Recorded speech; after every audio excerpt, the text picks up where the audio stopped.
Namaste, and welcome to our continuing series, Interviews with Disciples and Devotees. Today we are honored to have Jean with us, and this is our first interview with him. Hopefully, there may be many more. Welcome, Jean. Thank you. Thank you for having me here. Tell me a little bit about your life in France and your studies, your family. Were they interested in yoga at all, or things like that? And then we can go into how you heard about Sri Aurobindo and Mother and Oroville. Yeah. So in my family, they've been they're quite open to religion and spirituality to some extent. My father is more Catholic, and my parents both lived for 9 years in Thailand, so that opened them up to Buddhism. And I was born in Thailand, in Bangkok. So my first sort of contact with spirituality was more through Buddhism and Christianity, and they were familiar with Hinduism, but not not in great depths. So yeah, and in my family, they haven't pushed my sister and I too much to religion, but they wanted us to find our own way. So that was more their philosophy and approach. Wonderful. Yeah. So yeah, I was born in Thailand, lived in Thailand for the first 4 years of my life, and then my parents moved back to France, to Grenoble, which is a city in the Alps in the southeast. And yeah, French dad, South African mom, and yeah, then I went to school in an international school in Grenoble. In what school? In an international school, and then I went to business school. So that sort of shaped my trajectory towards having purpose in the world, in the business world. And after business school, I was very interested in working in training and helping people develop their leadership skills. So I worked with a training company and traveled to the Middle East to train managers in the Middle East. Then I focused more on negotiation and conflict resolution.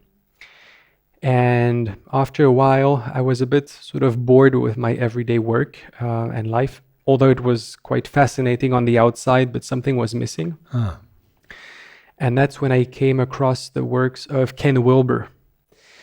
So I devoured his work on integral psychology, and that was my first contact with Sri Aurobindo, which Ken Wilber quotes and admires a lot in his works. And copies. And copies, yes. Yeah, absolutely. Yeah.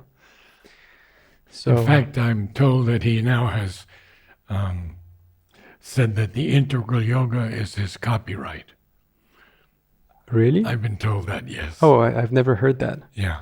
Huh. He has copyrighted the integral yoga as his. Really? Interesting. I didn't know that.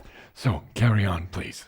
Yeah. So after that, I started devouring Ken Wilber's works because I felt it opened me so many doors and so much understanding, so many pieces of the puzzle were coming together. And I think some other, disciples or devotees might have that feeling with Sri Aurobindo's integral vision. I was so motivated that I mean, that's another story, but my journey took me to California to visit the California Institute of Integral Studies in San Francisco. And I know it well. Okay. Yeah, you've visited, or yeah. So when I got to CIS, I just felt like I was at home. And so I paused my career in training, and I signed up for the master's degree in East-West psychology. And so I spent a whole year in California to study East-West psychology, and that's when I got more in contact with Sri Aurobindo's works. I didn't know too much about the Mother at the time, about Mother. Although I met her in a dream just before a few months, maybe a month before I went to California. I met her in a dream.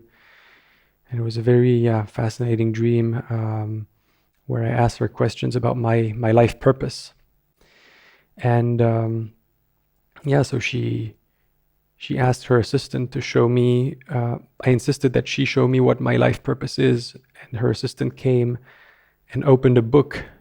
And in this book, I was so eager to see what would be written, as if it would be given to me, but it was a blank page. So that was before I came to California. And then while I was at CIS, we had this whole.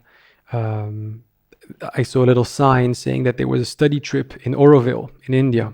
And I wasn't very interested in India, so I said, I don't really know if I want to go. Who did you know at CIS? Yeah, so in the professors, there was Debashish Banerjee, a few other professors, I don't know who are maybe not that connected directly to the yoga. There was Bahman Shirazi, who co-organized the trip to Auroville with Debashish. And then some other students who were more or less interested in the yoga. Mm-hmm. So you weren't too interested in going to Auroville? No, I mean, I had vaguely heard about Auroville before, and I was interested in the works of Sri Aurobindo, but not to the point of going to India. And India had never been a country that really attracted me initially, you know. But it was the same with the US, you know. I remember years ago, I was not remotely interested in the US, and my interest in the US grew only later. So yeah, sometimes we need time to open our minds and open our souls to. And what about Thailand? Yeah, what would you like to know about Thailand? Was it of interest to you? Was it one of the interesting places for you? Yes, it was. I mean, I think I felt a connection. I definitely wanted to go back there, and we had a family trip in Thailand with my parents and my sister when I was 18, which was lovely. Yeah, and then when during my studies in business school, I studied in Singapore for a semester, and so I traveled a lot, and I did a whole 2 months of backpacking in Southeast Asia, including a month in Thailand. So I had time to immerse myself, and I did a 1 week Buddhist retreat with monks in a forest temple. So yeah. Yeah. But that was pre-yoga, pre-Sri Aurobindo and Mother. So now we'll talk about the ashram in Auroville. Yes. So I go to the information session about the Auroville trip. And even during the information session, I didn't really feel any connection or any interest. My friends asked me, are you going to go? And I said, I don't know. But we're very fortunate. There was a grant so that the course and the trip to India would not be too expensive. And I thought, you know what? Why not? Why not? Just give it a shot for I don't know for what reason. I mean, now I know, but. So we went to Auroville, and yeah, that trip changed my life. Yeah, in Auroville, I just felt like I was a different person. And what year was this show? This was at the end of 2016, early 2017. Yeah, this first trip. Yeah, and every day felt like a whole month or something like that. And that was the first time we were based in Auroville. We visited Auroville. We took trips outside to neighboring cities and temples and so on. And there was one visit to the ashram and the samadhi. And I remember also eating at the dining hall. And oh yes. And I remember, I think at some point I melted in tears. And there was someone who came to me, like a young Indian man, and he said, relax, bro. And he didn't understand what I was going through, but it was a nice moment. Yeah. I think I know him. Yeah. So yeah, that was the contact. What was your experience in the ashram in Auroville, in the samadhi? Did you go to Sri Aurobindo's room ever? Yes. So I think during that trip, we didn't access Sri Aurobindo's room. We did go to the Matru Mandir, which was a surreal experience of peace and clarity. For me, it's like maybe a pre-taste of what the supramental could look like in terms of clarity and opening to consciousness. And in the ashram, I felt also the sense of deep peace and the force coming down, and just having my seventh chakra open and having the force coming in, and that's when I understood experientially what Mother meant when she said that the cells need to be sort of permeated with the light. Yeah. And Now yeah. you have stayed different times in Oroville, so tell me about that a little bit. Yes. Yeah, so the first day was mainly in Oroville with 1 or 2 trips to the ashram. And my interest in the ashram grew with these contacts. We had a round table with different people, including Richard Hartz from the archive. Mm-hmm.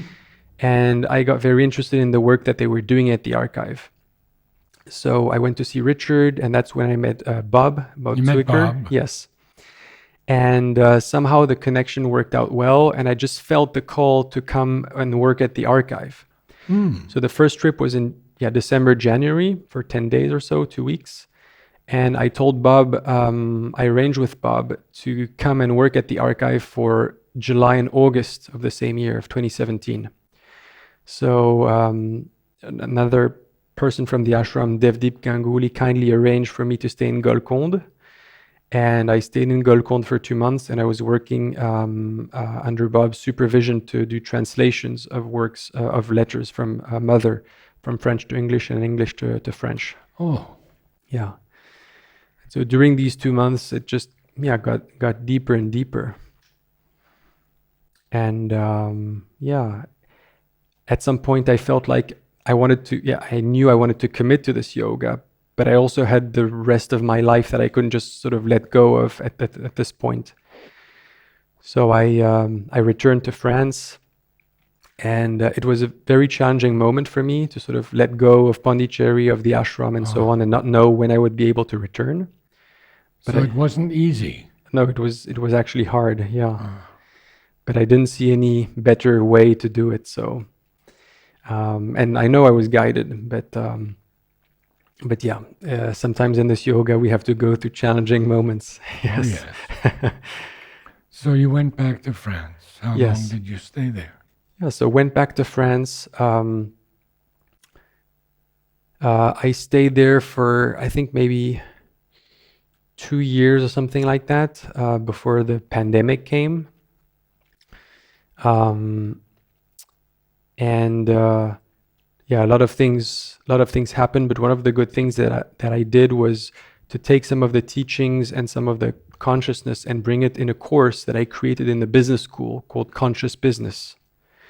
So helping students who know nothing about the yoga, but helping students find fulfillment and meaning in their life while having a positive social and environmental impact. And so I was very happy. The course was very successful. Students love it. And so that's a way to bring yoga in the world and do sort of karma yoga outside of, the ashram and Oroville. And then I might fast forward a little bit because I've had many adventures and other things. Yeah, but I'd like to hear of those things. Okay. And like to know if that course continued after you left. Yeah. So the course continued. I did it, I think, for 2 years. And then professionally, I was focusing on other activities such as coaching and so on. So I paused the course for, I think, 2 years. And in the meantime, it matured a little bit so I could make it more my own because I was borrowing from different sources. But then I created a framework to make this course and this approach to conscious business more accessible. And so I actually reworked on the course and the materials, and now I will be offering the course again for the first time in 2 or 3 years in March this year. So 2 new cohorts of students will be sort of trained in conscious business starting in March. Yeah. And you mentioned you had many other side experiences. I'd like to hear about them. Okay. As much as you wish to tell. Yeah.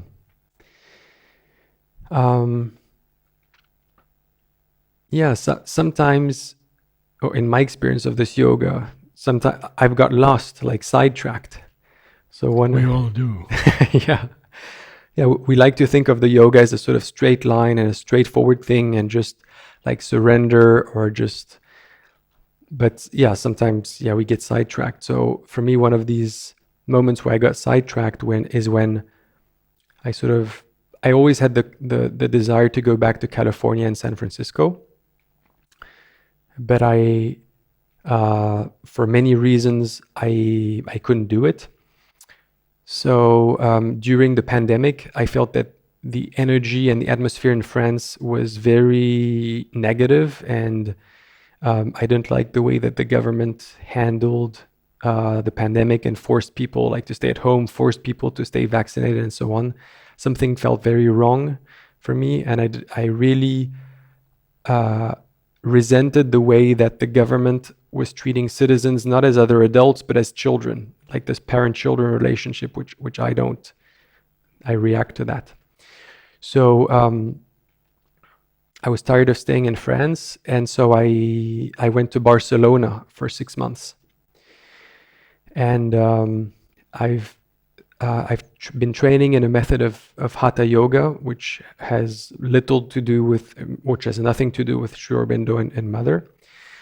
But I find it a useful, tool to connect with the body, to work with, the vital energy, and to stay healthy also, and have a sort of discipline. I've been practicing this method every morning for the past 5 or 6 years, and so it's helped me to stay grounded even when things on the outside seem chaotic. So I took a sort of a first step in a teacher training of this method in Barcelona, which was offered in Barcelona. But after 6 months, I just felt that now I knew more about the philosophy of this yoga and so on, and I had been too far from Sri Aurobindo and Mother, and I was missing. My psychic being was aching. And so I decided not to pursue the full teacher training and then get back on track and go back to San Francisco. So I went back to San Francisco for 3 months. In Barcelona, though, I think it was for Darshan on the 24th of April, I did commune with a local community in the local center of devotees. Met some disciples there. Yes, some disciples there. Wonderful. It's quite a large number. Yes, and it's a beautiful setting. If viewers ever go to Barcelona, they meet in a convent, and it's very peaceful, and I could really feel Mother's presence there. So for me, it was also eye-opening to see that Mother is is having an influence all over the world. It's not just Pondicherry or Oroville, but she's in the most unexpected places. Yeah. Oh. Yeah. So I returned to California, and I spent 3 months there, and that's where I discovered the Lodi ashram. You met Dakshina? Unfortunately, she had passed just a couple, maybe weeks. Oh, she had passed. Yes, just a couple weeks before I came. But I came a little after. I came, I think, the week after the memorial ceremony. And it was also, we spread her ashes in the garden. So it was also a very particular moment, a pivotal moment for the ashram. But I was glad to discover the ashram and get that feel also in the meditation room. That reminded me so much of the samadhi, and it's the same incense smell. So that brought me back to Pondicherry, even though I was thousands of kilometers away. Yeah, which was lovely. Now after that, where did you go? Yeah, so from Lodi ashram. Yeah, so from Lodi ashram, I was called back to Europe. And I say called because I was very surprised, shocked, and saddened by the news of the war in Ukraine. So I was in the US, but when I heard about the war in Ukraine, I thought, again, and I couldn't believe it was in Europe. So that was, for me, was a wake-up call and a reminder of being humble, because usually we think that, war is like in other countries, like in Africa, South America, Asia, and so on. And we Europeans must be, we're above this, kind of, I think in the subconscious, there's some of that. And that for me was a reminder of, World War II is not that far, and war is like everywhere, and we're not, there's not many safe places in this world, unfortunately. And in parallel to that, a colleague had reached out to know if I would be willing to do some non-violent communication trainings for people at the Council of Europe.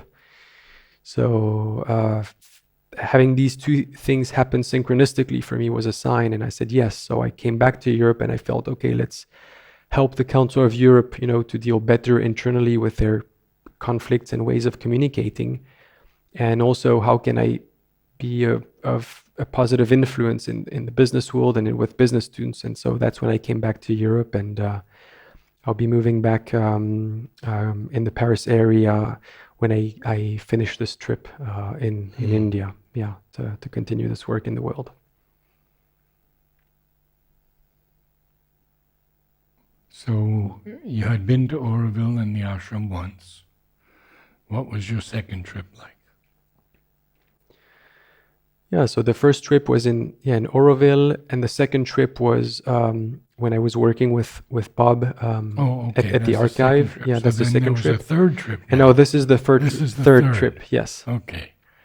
So you must have experienced a lot of things on this trip because, well, there's a lot happening in Oroville. Yeah. So I haven't spent much time in Oroville on this trip yet. I've been here for a little more than 10 days now, and I've been in Pondy, but a lot is happening already in Pondy. I mean, not in the same way that in Oroville, but I felt that this trip has been dense in meetings and encounters, for example, with you, with other people that I didn't know, and also reconnecting with people who I've known, but I haven't seen in the last 5 years. So it felt like, seeing family members for that I hadn't seen in a long time. And that my only time in Oroville was yesterday evening in the beautiful Om choir that you led and the concert. But I'll be spending 3 weeks in Sadhana Forest, starting on Sunday. So I'll see what that's like, because I've never been there in the community. And so I'm looking forward to see how I can also connect with nature, connect with the earth here in Tamil Nadu, and also be of physical help to serve, Mother Earth, our beloved planet. So this is the first time I've heard about Earth and your interest. It's been business before and harmony. And tell me a little bit more about how you feel about this Earth. Does it? How much you've read of Sri Aurobindo on the Earth and Mother? Well, unfortunately, if I'm really sincere, I think, too disconnected from the Earth. In my personality, I can be very much in the mental, and I can be quite a heady person and get up in my head. And when I reconnect with the Earth, either by touching a tree or sometimes hugging a tree very gently, or working with the Earth or getting my hands in the Earth, then I feel reconnecting to what's really essential, not too many concepts. Interestingly, it quiets the mind. One of the advice that you gave me when I asked you if you had any advice for a person like me, you said, quiet the mind. And I think connecting with the Earth makes us more present in the moment and less in our heads. And very interestingly, right now I'm reading the last volume of the Collaboration magazine, number 47, third issue. And they're beautiful articles. So it's the main topic is the soul of America. And this I just finished reading an article talking about the spirit of America, and it's the first time I hear America designated as Mother America. And so this whole relationship between Mother and America and the Earth.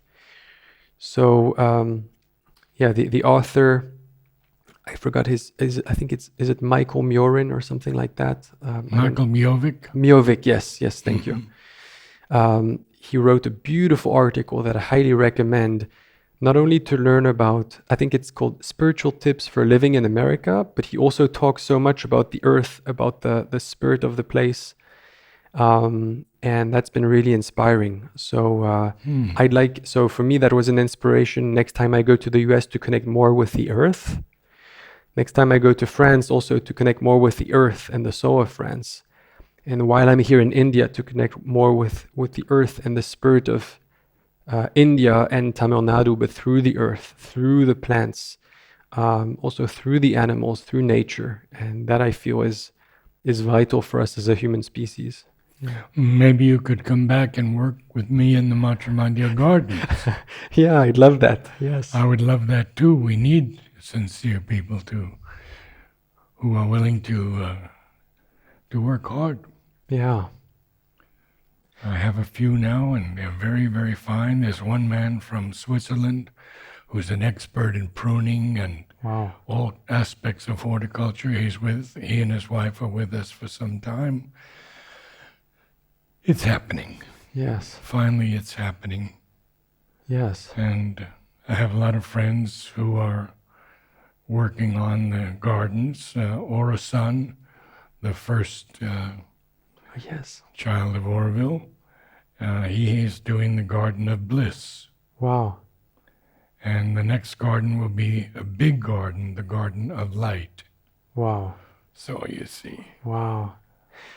And yeah, thank you for bringing this up, because I think you touched on an important point, which is you said working hard. And I think working physically, and Mother talks about this, the importance of physical work. But physical work in consecration to the divine is different. When I was in France, when I graduated from business school, I worked like for 3 weeks in the vineyards to harvest grapes that would become champagne. It was hard work and it was interesting, but I didn't feel anything, inside me. And, I don't drink alcohol, and I don't resonate with the wine culture anymore, and so on. I've never really resonated with that anyways. But I think one of the beautiful things happening in Oroville at the ashram and in other places is, yes, offering to the divine, but while offering to the divine, offering to earth. So instead of trying to take from Mother Earth, harvesting from Mother Earth, giving, offering. When we plant a garden, like you do at the Matrimandir, or like people are doing here at the flowers garden, it's offering, it's giving to the earth, it's enhancing Mother Earth, and that's a beautiful thing in the article that I mentioned in collaboration, which is a remark by the author. He says that Mother Earth never asks in return; she gives abundantly. And for me, yeah, that's a miracle that, we're here as human beings consuming, taking, but we're little children just sucking, from Mother Earth. And so when we grow as adults, how can we give and offer, because she's giving so much to us and to everyone. So you are in your early 30s. Do you have any vision for your future life? Has anything come to you? Yes, so there's been, in the last couple of years, I've moved a lot around the world, and sometimes it's been great, sometimes quite unsettling. So for the next 2 years, I'd like to settle and have a sort of more permanent home in France, at least so I have a home base. It's too early for me to say that I can move to Pondy. I still have family in France and attachments. But I'd like to have a sort of permanent base in France, and then from there, take things from there and see how I can spend more time in Pondicherry and Oroville. Hopefully return also to the US from time to time, to California or other places.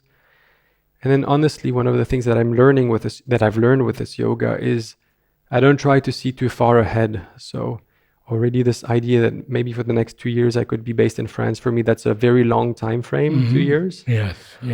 And then just see, the guidance comes just day by day, second by second. So I'm trying not to get too much ahead of myself.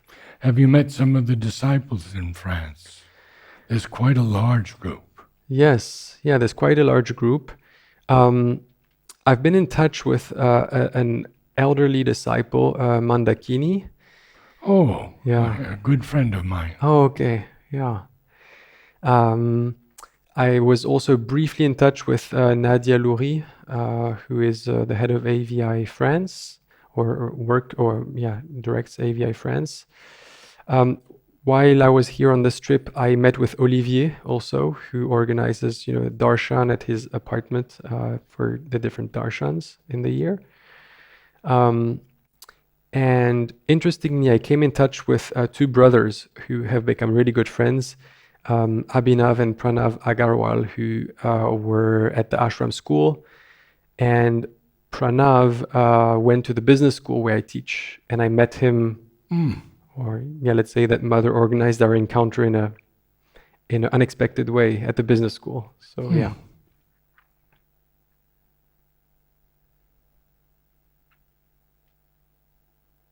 What have you read of Mother?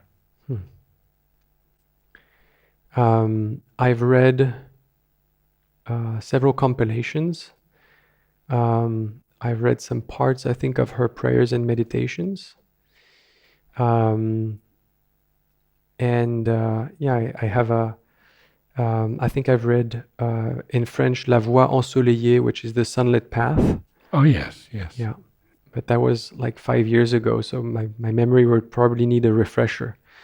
One of the things that I notice when I read some of Mother's works, or even Sri Aurobindo, is that it doesn't necessarily stay in my memory in terms of my mental memory, but it comes more here. So I might forget about the contents. Like if you ask me about what is the sunlit path about, I think I would be incapable of saying a single thing from the book, but it just somehow works on me, and then it gives me a sense of what the yoga is, but it's not mental.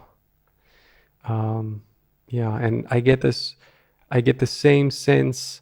No, with Sri Aurobindo, it's different. Right now, I'm reading The Life Divine, which is it's beyond mental, but it's also it can also be very mental, because he's got this very sharp way of distinguishing, the planes of consciousness, and being very clear and specific about how things work and so on, and the path. So with Sri Aurobindo, I think I could get more sort of mental than with Mother. With Mother, it's more sort of an experience of being connected to her and to something bigger when I read her. Very good. Very good. And then I have her collected works, but that's also a sign of me being a mental person. When I was a student, I came here, I went to Shabda, and I ordered her collected works, shipped them to the US, and I think I've read only a couple passages in one of the books. So I think also this thing is showing that my connection with Mother is more at the bhakti level, and I'll be happy to dive more into her works, but it's not about understanding intellectually everything that she wrote. Yeah.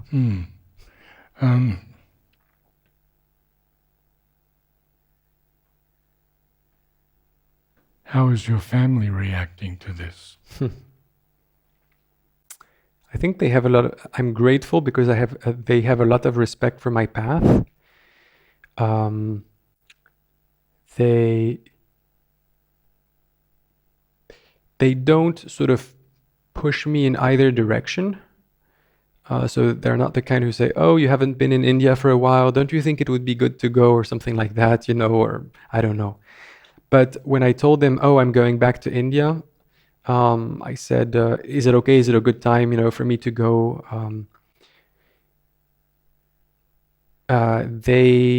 They said, "Yeah, sure, go for it." And they've been very supportive. So I'm also grateful to have a supportive family about my path, even though it's quite unconventional. Yeah.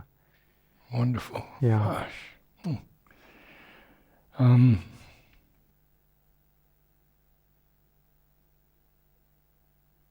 Will you stay in Oroville for some weeks now? Yeah, so I'll stay in Sadhana Forest Sadhana Forest. Yes, for 3 weeks. Yeah, until Darshan. Yeah. 3 weeks. And then go back to France? And then go back to France, yes. Yes. Wonderful. Can you share any experiences you might have had with Sri Aurobindo, or any inner experiences that you'd like? Because it helps people greatly. Yeah. To know of these things. They receive them with humility and gratitude. Okay, yeah, in that spirit I'm happy to share. Yeah.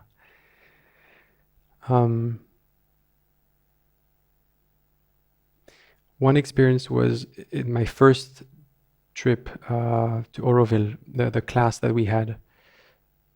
One day I was in the shower and there was a little mirror in the bathroom. And I looked in the mirror and I saw this man standing naked in the shower. And I didn't know who that man was. This man had no identity. And I was aware of what was happening. I was like, this is interesting, you know. Yeah. And maybe an experience with Sri Aurobindo at a pivotal moment. So after my year in California studying at CIS, was coming towards the end, and I wasn't sure what to do because I knew I wanted to spend these 2 months in India, but then I thought, okay, should I resume my studies? Should I go back to France?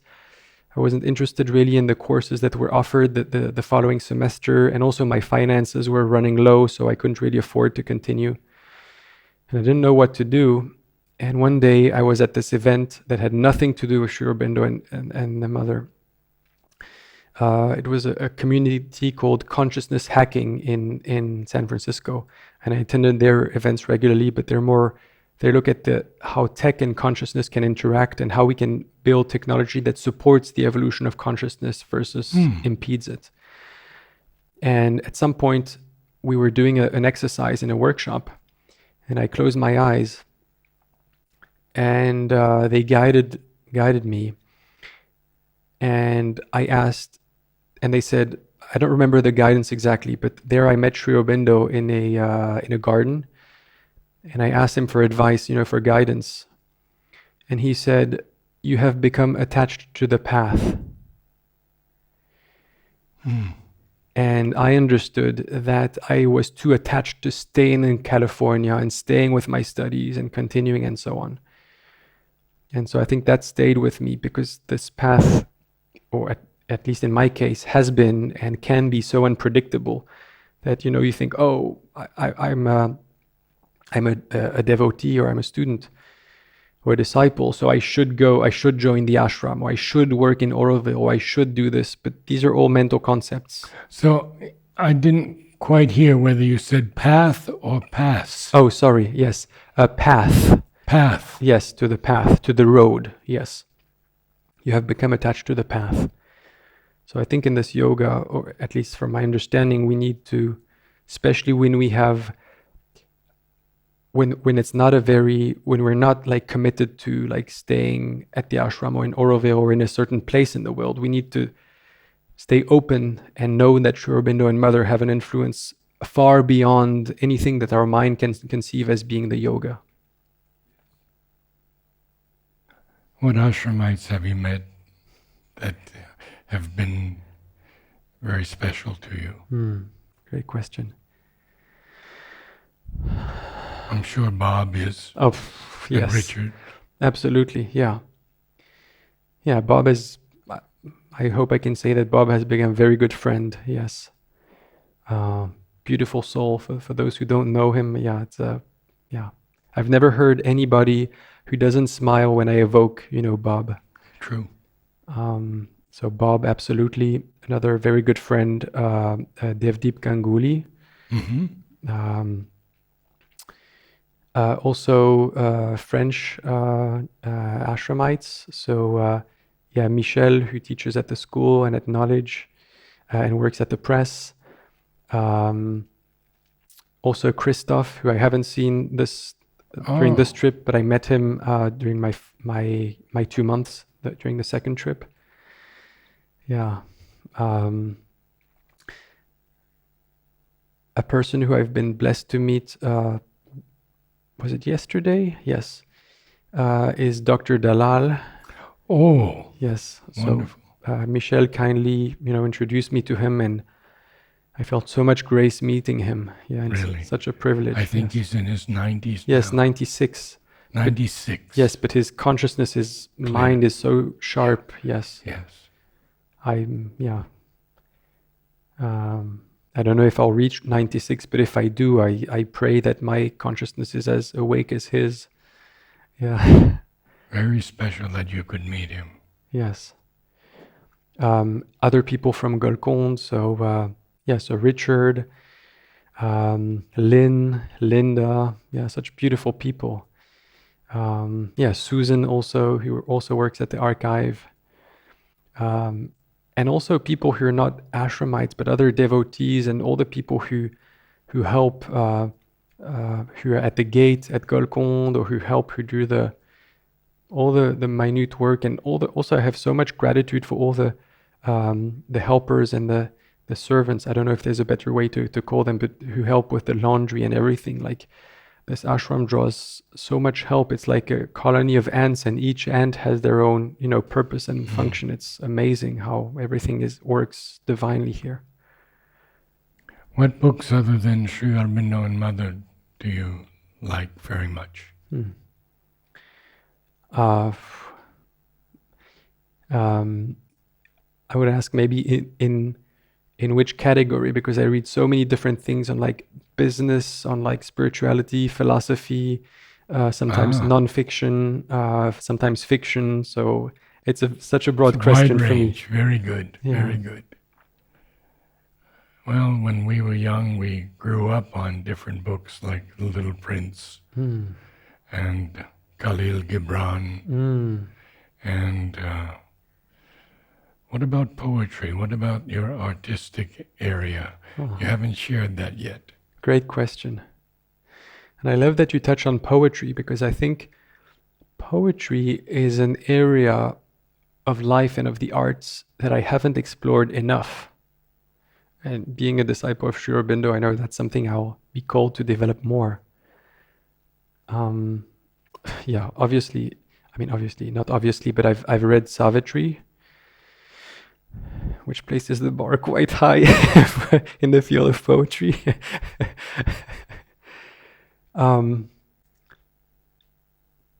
Yesterday, you and I talked briefly, but I'd like to read Walt Whitman, actually, Leaves of Grass, and more like American poetry. I love American, philosophy and so on, and I think I'd like to read more of this. Have you read Richard Wilbur? No. You have to read him. Yeah? I think he just passed away. Oh. Very modern poet. Excellent. Have you ever read A.E.? George Russell? No. Sri Aurobindo mentions him quite a bit in the Future Poetry. Okay. Along with Yeats. Oh, Yeats, yes. He and Yeats knew each other well. Wow.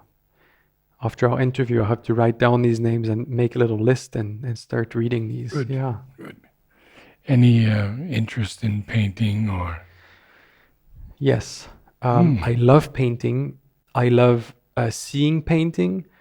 But I think in the last maybe 2 years or so, I've been also called in my life and in yoga to not only consume or appreciate art, but create more. So in the first 30 years of my life, 25 years of my life, I've been reading a lot, but I've been called to write more. So that's been one thing.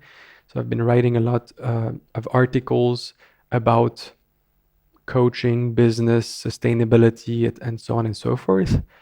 And in terms of art, I've been doing the same. So instead of just going to the museum, I've started taking paints and creating my own art, which is more sort of abstract. So it looks a little bit like maybe like Miro or things like that, with a lot of color. And I use a lot of paint, a lot of material, and I create abstract painting. So I just see what comes through. But at some point, I'd love to develop maybe more technicity in my art. And some art that I love is like integral art by artists such as like Alex Gray or Android Jones. I appreciate it, but I prefer Alex Gray because he uses proper paint, whereas Android Jones creates everything on Photoshop, which is amazing, but it's still using a lot of technology. I like low tech. Yeah. We have a wonderful artist and an excellent, I would say, a brilliant woman, Jessal Thacker. And she's rented a place here, and she can speak about modern art like no one I've ever heard. Wow. So I want you to meet her one day. Oh, thank you. Yeah. I'd love that. Yeah. Good, good. There are so many people I'd like you to meet. For next time, we'll do that. Any last thoughts? No, first of all, I'm very grateful for the interview and the way that you led it. So thank you so much. You in your way of interviewing, you helped me to open up. Although I'm usually quite a private person about all these topics. And second is maybe a little piece of I don't know if I can call it advice, but for some people who are newer in the path, is just for them to know that this path is unique to each individual and it's tailored especially for you. So it's going to look for you like for no one else. So don't be like surprised if this path surprises you, and that all is always being worked out for the best in the grand scheme of things, although we can't understand it from our limited, human mind and consciousness. Yeah. Wonderful. Namaste. Namaste. Namaste. Thank you.